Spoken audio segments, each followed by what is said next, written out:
important. Je suis salarié au centre de RS Endurant depuis maintenant 2 ans. Je suis arrivé ici en tant qu'apprenti en CS Sport et puis par la suite en CDI.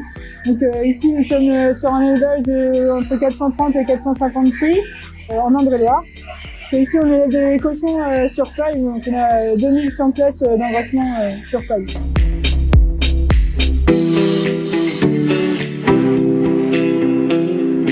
Le robot, déjà on l'a eu en phase test tout le mois de mars, donc pendant un mois ça nous a permis de voir ce que ça allait donner au sein de l'élevage, ce qui était possible, ce qui n'était pas possible. Parce que là actuellement on l'utilise globalement sur toutes les salles de l'élevage, en maternité, les rateries, un petit peu moins sur la gestante parce que on n'en a pas forcément besoin.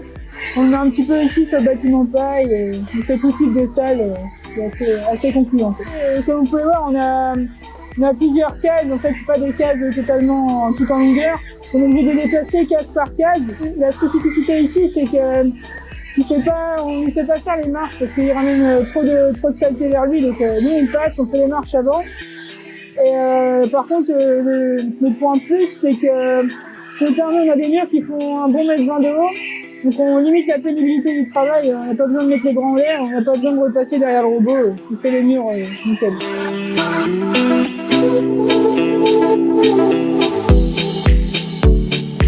On est 4 salariés au sein de l'élevage, donc on est 4 à l'utiliser. Il est facile à programmer, donc c'est accessible à tout le monde.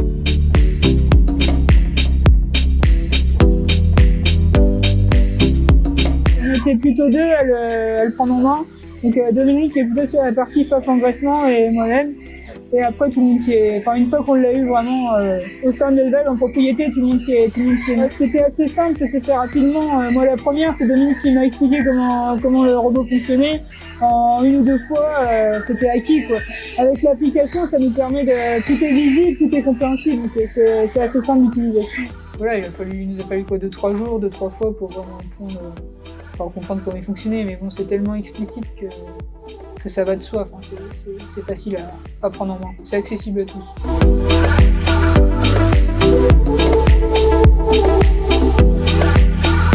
C'est un menu avec plusieurs programmes où tu peux enregistrer.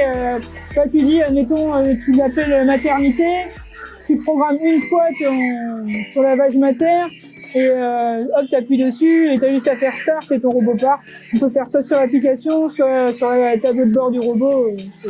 Si on a un truc à changer, on n'est pas obligé de retourner dans l'application, on peut le faire directement au tableau de bord. En plus, il a un gros atout quand même, contrairement à certains concurrents sur le marché, c'est qu'il n'y a pas de programmation. Enfin, il y a une petite programmation de base quand on le rentre dans la salle. Je pense qu'il faut aller, on va dire 6 mois, 1 an, avant de trouver vraiment les bons réglages pour que ce soit parfait. Mais c'est pas un robot qui va vous demander 1 à 2 ans de programmation. Sachant que dès que vous allez modifier un petit truc dans votre salle, il va falloir revenir et puis remodifier le programme. Enfin là, franchement, ça se fait bien. Enfin, vous pouvez le mettre direct dans votre élevage, vous le mettez à laver, et puis après vous essayez d'ajuster en fonction de vos subtilités, quoi. Mais pas besoin. C'est vraiment très simple d'utilisation. C'est un peu son gros plus, quoi.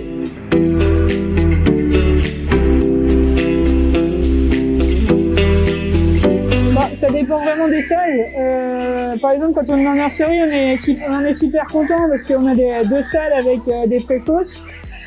On n'a pas besoin de repasser derrière lui pour faire la préfosse, il la nettoie super bien. Après, ça a été on a eu 2-3 mois pour se caler, quoi. Il a fallu trouver le bon programme, la bonne vitesse, en fonction de la saleté. Et une fois qu'on a trouvé ça, il est lavé super bien. Après, le bâtiment paille, il nous soulage vachement pour faire les murs. Et on n'a pas besoin de repasser derrière, peut-être 1 ou 2 murs, mais c'est pas trop représentatif, quoi.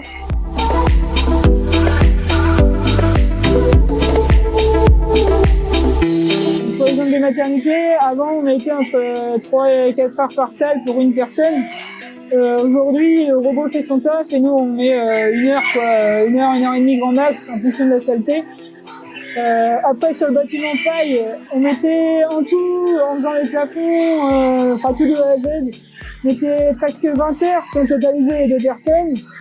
Mais quand on manque de temps, qu'on n'est que 3 sur l'élevage, on met le robot, ça remplace une personne et on peut laver à une seule personne. Parce qu'il est quand même facile d'utilisation, nous on le voit bien ici, ça nous fait gagner quand même pas mal de temps. Avant, je veux pas dire qu'un quart de notre temps de travail c'était du lavage, mais presque. Donc aujourd'hui, moi je dirais que je suis à Ouais, si on fait une moyenne par semaine, on n'est plus qu'à 5 heures de lavage par semaine, 5-6 heures quoi, pour 4. Avant on était plus sur du 13 heures.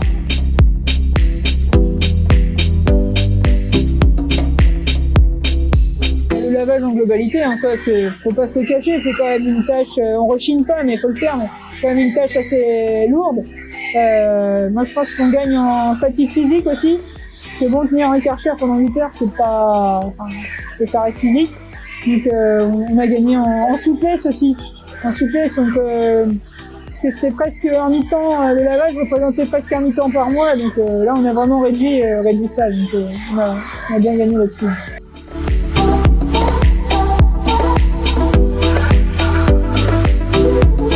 Bon, on fait des choses qu'on ne faisait pas avant, par exemple. On fait tout ce qui était suicide, on n'avait pas trop le temps de le faire, donc bah ça maintenant on peut le faire.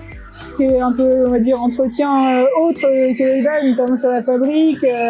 Dominique a plus de temps pour faire un entretien de tout ce qui est fabrique d'aliments, des pompes Karcher. Enfin, ça laisse vraiment du temps pour faire ce qu'on n'avait pas le temps de faire avant. Et puis ça, on a aussi plus de temps pour mieux faire les autres choses qu'on faisait déjà.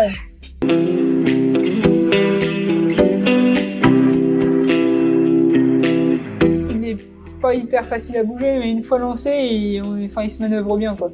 C'est juste que chez nous on a un peu une problématique pour rentrer en matière, on est sur une légère pente avec un angle assez étroit pour le faire rentrer. Donc, là nous on galère un petit peu, mais de manière générale, une fois qu'il est lancé, c'est mieux.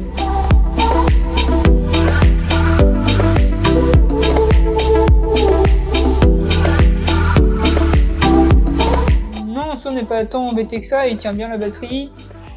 Prendre entretien, c'est un petit coup de graissage de temps en temps au niveau des points de graisse, puis bah, un petit coup de lavage. Bon, il est pas très propre, mais il sort de lavage.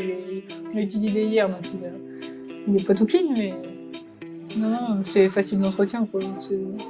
Ça se fait bien.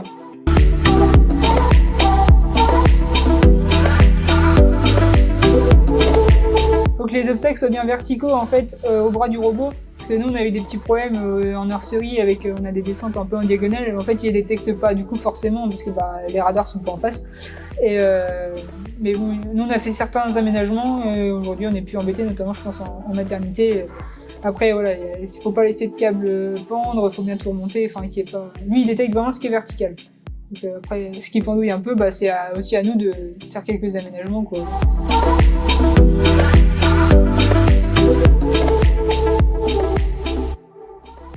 Bah rien n'est impossible, mais bon quand on a goûté au confort, on préfère le garder quoi. On voit bien la différence. Parfois on n'a pas trop le temps de le mettre parce que bah voilà, nous ici en Tamise, parfois ça arrive qu'on soit un peu serré. Bah on le sent bien quand on est deux à plein de tubes au lavage alors qu'on pourrait être trois à faire autre chose et puis un seul au lavage.